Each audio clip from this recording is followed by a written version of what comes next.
Good morning, Porch Chronicles. I'm at my favorite park, Allentown Road.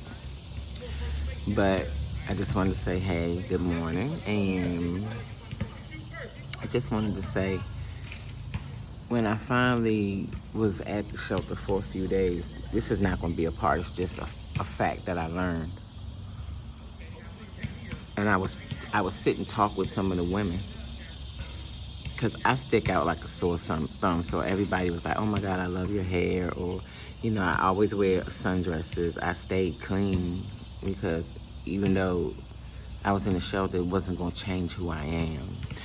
If something like that changes who you are, how you carry yourself, how much did you think of yourself?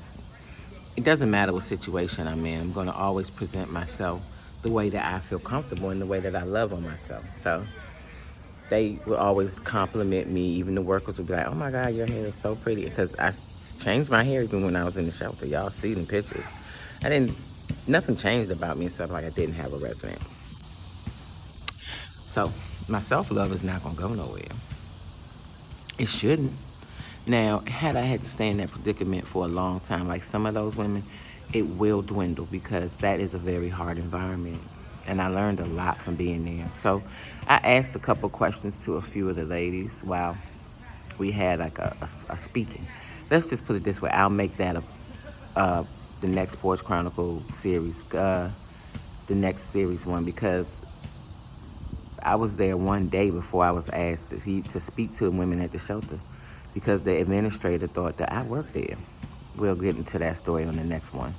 But so I obviously was there for a reason and a purpose. So with that being said, it was, I talked to a few of them. I said, let me ask you a question. What brought you here? What brought you here? And some of them have been there several times. Some of them have been in shelter more than one time. And all of them said to me, to be real honest with you, and I still go see these women and sit with them and take them where they need to go to the store and stuff until like I said, until I get my clearance. Miss Jennifer told me that, it's really hard out here financially. So a lot of these people would live with their kids, would live with them, or they would live with their kids. So she said her and her daughter had got them a 2-bedroom, and it was too much going on. Her daughter was doing too much, too wild, too out there. She was like, it was too much chaos going on in here. She checked. A lot of people came to the shelter from places because it was bad environment, or I heard more than one story about trying to live with your children and it was just too much. Like their kids was outrageous, doing the most, bringing a bunch of people around, using drugs, blah, blah, blah. I was like, wow. And a lot of people are on set incomes. So they can't pay market rent. And by the time you get subsidized housing, you be on that list for years. I wasn't even tripping off trying to get no housing.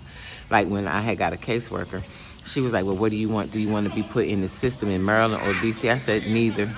I said, I'm not even trying to get housing. I said, not trying to be funny and I'm not trying to be mean. I've been paying market rent my whole life. I don't have a problem paying rent.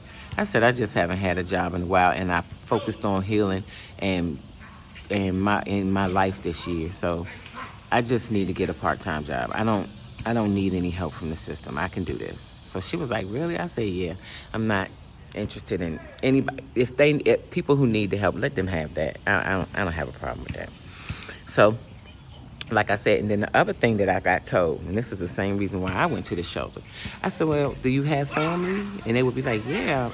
Some of them still had parents alive. Some of them still had siblings, and they were in the area. And I said, well, why didn't you stay with them? And they was like, because I didn't want to hear all that. I said, what do you mean? They was like, now, your family might mean you well, and some family members don't mean you well. Let's just keep it 100. Let's keep it a buck. They would be like, I don't want to hear I don't feel like hearing you need to do this and you need to do that, and then you in my house and people do that, and people want to give you advice every day when you already, they don't even know what you're doing or trying to do or what your next move is, but they got something to say. And all of them was just like, I didn't want to hear all that. So this is how it was. This is the environment of a shelter. Everybody in there is on their own time trying to figure out what to do next so they can get out of the situation. Guess what they don't do? Mind your damn business. Guess what they don't do? Tell you what the hell to do. They don't do none of that. The environment was so peaceful, it didn't make no sense. And honey, it's 12 to 15 women in each room, 175 women on 2 floors.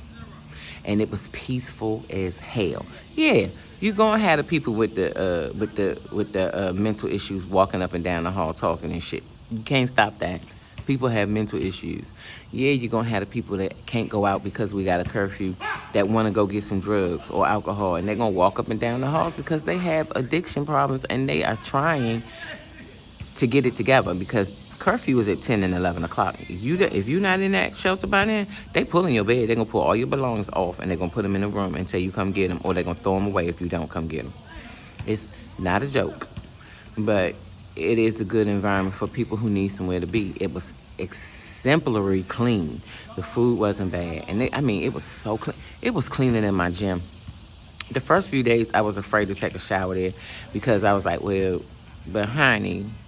So I was going to the gym, taking it. Girl, bye, why? The pressure ain't good. The water is cold. And the bathroom in the handicap part where I go to the gym stays dirty. The bathrooms in that shelter, oh, my God. They have a team of Mexican women that keep that place clean. You can eat off the damn floors. It's so clean in there. Clean, clean, clean. Extraordinary clean. So that's one thing that made me feel very, very comfortable. But like I said, everybody that I talked to was like, they didn't want to hear what everybody's opinion. You need to do, and if you did, and because some people was there because of failed relationships, some people was there because then your family gonna have so much to say, and it's not that they don't love you, and it's not that they trying to help you, but you don't want to hear it, especially when you already working on trying to get shit done yourself. You really don't. And you don't want nobody feeling sorry for you. I heard that a lot too, and I didn't want nobody feeling sorry for me, because I was just like, this is the bed I laid in. I'm cool with it. I am cool. I have healed so much. Everything I'm going through, or everything I went through, was worth that time I put into myself. It was worth it. I do love you, Porch Chronicles.